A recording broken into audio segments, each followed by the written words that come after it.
త్రిమూర్తులనే చిన్నపిల్లలుగా మార్చేసిన ఆ మహాపతివ్రత ఎవరో తెలుసా? రామాయణ కాలంలో సీతాదేవి స్వయంగా ఏ ఆశ్రమాన్ని దర్శించిందో తెలుసా?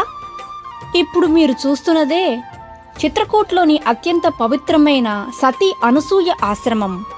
దట్టమైన అడవులు, కొండల మధ్య పవిత్ర మందాకిని నది ఒడ్డున ఈ ఆశ్రమం ఉంది.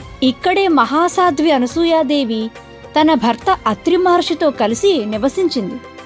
ఈ ప్రాంతంలో 10 ఏళ్ల పాటు ఘోరమైన కరువు వచ్చినప్పుడు ఆమె తన తపస్సుతోనే మందాకిని నదిని భూమికి తెచ్చింది. వనవాస సమయంలో శ్రీరాముడు, సీతాదేవి, లక్ష్మణుడు ఈ పవిత్ర స్థలానికి వచ్చారు.